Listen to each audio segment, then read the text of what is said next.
आप सभी का श्याम संगीत अकादमी में स्वागत है। आज हम समझेंगे भारतीय संगीत की उत्पत्ति और विकास। इस सफर का हिस्सा बनने के लिए बहुत बहुत धन्यवाद। इस अनिवार्य शुरुआत के बाद आइए आज की इस गहन चर्चा में प्रवेश करते हैं। ये कोई साधारण ऐतिहासिक विवरण नहीं है। ये 1200 BCE के पवित्र वैदिक मंत्रों की गूंज से शुरू होकर आधुनिक घरानों तक की एक बेहद दिलचस्प यात्रा है। बिल्कुल। और इस विस्तृत विश्लेषण का जो मुख्य उद्देश्य है वो सिर्फ तिथियां रटना नहीं है। आइए समझते हैं कि कैसे हमारी सांस्कृतिक धरोहर ने समय के साथ आकार लिया। ये जानकारी एक ऐसा जरिया है जिससे हम देख सकते हैं कि संगीत कैसे हमारे समाज का आईना रहा है। तो सबसे पहले समय के पन्नों को पलटकर एकदम शुरुआत में चलते हैं, वैदिक काल में। यहाँ सबसे पहले नाद, ब्रह्म और सामवेद का जिक्र आता है। चारों वेदों में से संगीत की दृष्टि से सामवेद ही सर्वाधिक महत्वपूर्ण ग्रंथ है। इसे ही भारतीय संगीत का प्राचीनतम आधार माना जाता है। और ये बहुत ही रोचक है कि संगीत कोई रातों रात नहीं बन गया। जब ऋग्वेद की ऋचाओं का विशिष्ट स्वरों में सस्वर पाठ किया जाने लगा तो उसी को साम कहा गया। एकदम सही। और यहीं से स्वरों के गणितीय विकास की जो प्रक्रिया है वो शुरू होती है। अगर हम क्रमानुसार देखें तो सबसे पहले आर्चिक गायन आया। आर्चिक मतलब जिसमें केवल एक ही स्वर था। हाँ, केवल एक स्वर, जिसे आज हम सा कहते हैं। इसके बाद गाथिक शैली विकसित हुई जिसमें 2 स्वर आ गए, यानी ध्वनि में थोड़ा उतार चढ़ाव शुरू हुआ। बिल्कुल। और फिर सामिक का दौर आया। इसमें 3 स्वर शामिल हुए, उदात्त, अनुदात्त और स्वरित। श्रोताओं के लिए अगर इसे थोड़ा आसान करें तो ऊंचे, नीचे और बीच के स्वर। सही कहा। और अंततः सबसे बड़ा विकास हुआ जिसे हम सप्त स्वर कहते हैं, यानी 7 स्वरों का निर्माण, जिनके नाम भी बहुत विशिष्ट थे। कुष्ठ, प्रथम, द्वितीय, तृतीय, चतुर्थ, मंद्र और अतिस्वार्य। बिल्कुल। ये ध्वनि के एक पूरे विज्ञान का जन्म था। अब अगर हम वैदिक काल से आगे बढ़ें और रामायण महाभारत काल यानी महाकाव्य काल में आए तो समाज और संगीत का एक नया मिलन दिखता है। हाँ, इस दौर में गांधर्व संगीत का उल्लेख मिलता है। ये वो समय था जब संगीत शास्त्र और परंपरागत लोक संगीत आपस में मिल रहे थे। और इसमें सिर्फ गायन नहीं था, गायन, वादन और नृत्य तीनों शामिल थे। हाँ, और इसी काल में वाद्य यंत्रों का बहुत ही वैज्ञानिक वर्गीकरण हुआ, जिन्हें 4 प्रकारों में बांटा गया। पहला प्रकार तत्वाद्य था ना? सही, तत् यानी तार वाले वाद्य, जैसे विपंची, वीणा और वल्लकी। दूसरा था अवनद्ध वाद्य, जिन पर चमड़ा मड़ा होता है, जैसे मृदंग और दुंदुभी। बिल्कुल सटीक। तीसरा प्रकार था सुशीर वाद्य, जो हवा से बजते हैं, जैसे वेणु यानी बांसुरी और शंख। और चौथा था घन वाद्य, जो ठोस होते हैं, जैसे झांझ और मंजीरा। ये वर्गीकरण इतना सटीक है कि आज भी प्रासंगिक है।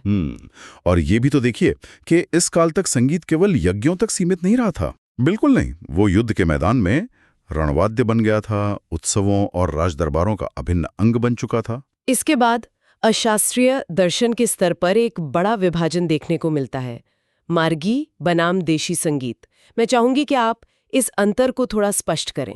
देखिए, मार्गी संगीत के बारे में मान्यता थी कि इसकी उत्पत्ति स्वयं ईश्वर द्वारा हुई है। इसका एकमात्र उद्देश्य मोक्ष प्राप्ति था। लेकिन मार्गी संगीत अब पूर्णतः लुप्त हो चुका है। ऐसा क्यों हुआ? क्योंकि इसकी प्रकृति शब्द प्रधान थी और इसके नियम अत्यंत कठोर थे। कोई लचीलापन नहीं था, इसीलिए ये समय के साथ लुप्त हो गया। और दूसरी तरफ था देशी संगीत। हाँ, देशी संगीत मनुष्यों द्वारा निर्मित माना गया। इसका उद्देश्य मोक्ष नहीं बल्कि जन मन रंजन था, यानी लोगों का मनोरंजन, जो स्वर प्रधान था और जिसके नियम बहुत लचीले थे। क्षेत्रीय स्वतंत्रता भी थी इसमें। एकदम सही। और सबसे बड़ी बात यह है कि यही देशी संगीत आज के आधुनिक भारतीय शास्त्रीय संगीत का मूल आधार है। जब संगीत इतना फैल रहा था तो उसे एक व्याकरण की भी जरूरत पड़े। यहीं से प्राचीन संगीत शास्त्रों द्वारा कला का मानकीकरण शुरू होता है। सबसे पहला नाम तो नाट्यशास्त्र का ही आता है। हाँ, भरत मुनि का नाट्यशास्त्र 2री शताब्दी ईसा पूर्व से 2री शताब्दी ईसवी के बीच का ये ग्रंथ भारतीय संगीत का प्रथम लिखित ऐतिहासिक प्रमाण है। और इसी में 22 श्रुतियों का वैज्ञानिक वर्णन है। हाँ, 22 श्रुतियां और षड्ज व मध्यम ग्राम का विस्तृत वर्णन। और नाट्यशास्त्र की एक बहुत बड़ी देन है कुतप। कुतब यानी वाद्यवृंद। बिल्कुल, ये वाद्यवृंद या ऑर्केस्ट्रा की प्राचीन अवधारणा का जन्म था। इसके बाद 7वीं-8वीं शताब्दी में मतंग मुनि का बृहद्देशी आता है। ये ग्रंथ इसलिए खास है क्योंकि इसमें सर्वप्रथम राग शब्द की स्पष्ट और प्रामाणिक परिभाषा दी गई। मतंग मुनि ने लिखा है कि वो विशेष ध्वनि जो स्वरों एवं वर्णों से विभूषित हो तथा श्रोताओं के चित्त का रंजन करे, उसे राग कहते हैं। यानी जो मन को आनंदित करे। सही कहा। और बृहद्देशी में ही मूर्छना का 12 स्वरों यानी 12 स्वर में विस्तार किया गया। अब हम 13वीं शताब्दी यानी मध्यकाल की ओर बढ़ते हैं। ये वो दौर था जब 11वीं-12वीं शताब्दी से आ रहे तुर्क, अरबी और फारसी संस्कृति के प्रभाव ने उत्तर भारतीय संगीत को एक नया आकार दिया। ये एक स्वर्णम संगम था, गंगा जमुनी तहजीब का दौर, और इसमें अमीर खुसरो का ऐतिहासिक योगदान बहुत अहम है। उन्होंने वाद्य यंत्रों में बड़े बदलाव किए, जैसे त्रितंत्री वीणा से सितार का निर्माण किया और पुष्कर वाद्य को बदलकर तबला का आविष्कार किया।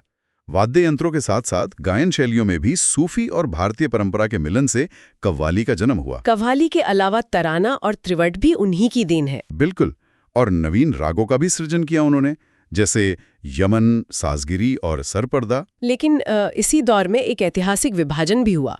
उत्तर और दक्षिण भारत का संगीत अलग अलग धाराओं में बट गया, हिंदुस्तानी और कर्नाटक संगीत। ये विभाजन बहुत महत्वपूर्ण है। उत्तर भारत का जो हिंदुस्तानी संगीत था, उस पर फारसी, अरबी और मुगल संस्कृति का प्रभाव पड़ा। इसी से घराना शैली, ख्याल, ध्रुपद और ठुमरी का विकास हुआ। हाँ, हिंदुस्तानी संगीत में राग का विस्तार धीमी गति से होता है और शुद्ध स्वरों पर जोर दिया जाता है। तबला, सितार और सारंगी इसके प्रमुख वाद्य बन गए, जबकि दक्षिण भारत का कर्नाटक संगीत पूर्णतया स्वदेशी और शुद्ध भक्ति आधारित रहा। बिल्कुल, इसमें स्वर शैली, वर्णम, पल्लवी और कृति प्रमुख हैं।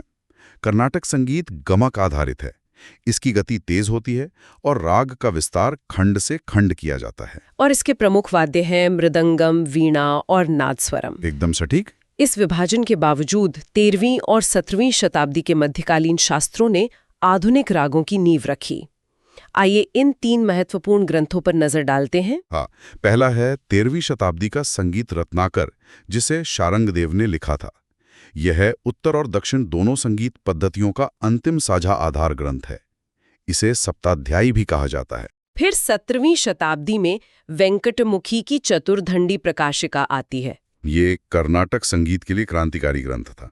इसी से 72 मेलकर्ता प्रणाली का महान आविष्कार हुआ, जिसने दक्षिण भारत में 12 स्वर पद्धति को निश्चित किया। और तीसरा है 17वीं शताब्दी का अहोबलकृत संगीत पारिजात। अहोबल ने वीणा के तार की लंबाई के आधार पर 22 श्रुतियों पर शुद्ध और विकृत स्वरों की वैज्ञानिक स्थापना की। ये आज के आधुनिक काफी थाट के एकदम समान है। क्या बात है।